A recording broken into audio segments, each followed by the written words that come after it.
Hello mga ka-idol, for today's video, i-share ko sa inyo yung aming journey ni Hersky. So yan, gusto ko kasi paglaki ng baby ko, pag marunong na siya, at pag nakakaintindi na siya, gusto namin mapanood niya to kung gaano kami ka-excited nang dumating siya sa buhay namin ni Hersky.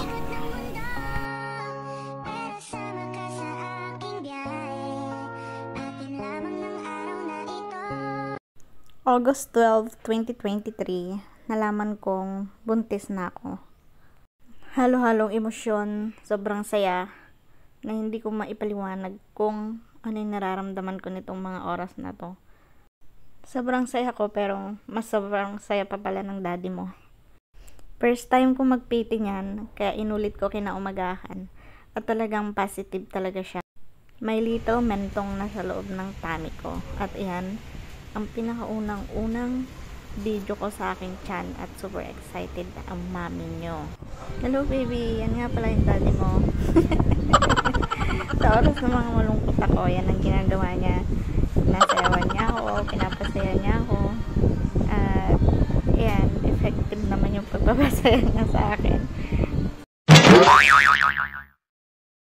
Pag malungkot ako, pinapasyal niya ako, saan-saan. Check up day natin baby to make sure na okay ka lang at okay din ang mami. Ayan ay wala. Malikot na rin siya.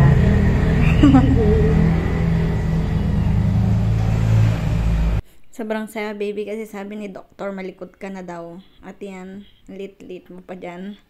Pero nabibidyo na si mami kasi gusto ko makita mo to paglaki mo.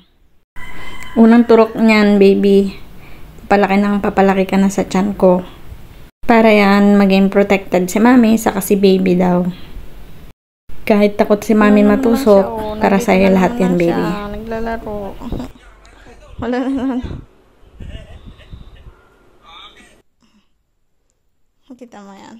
Lumalaw dito. Sipa-sipa. At yan, ang bilis ng panahon, papalaki ka na sa tiyan ko. Papalikot ka na rin ng papalikot. Nararamdaman ko na ang pagkilos mo sa tiyan ko.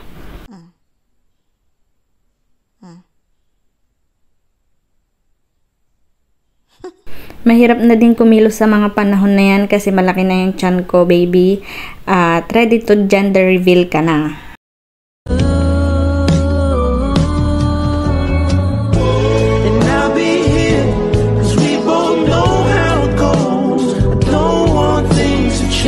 Pero ito talaga yung sobrang ingay na nangyari nun.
Lahat excited sa pagdating mo, baby.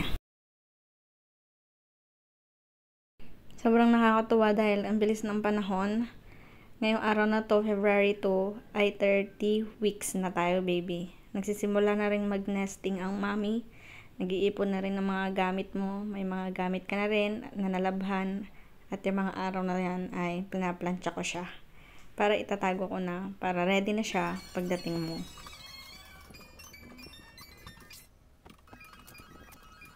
Hindi halatang excited ang mami, no?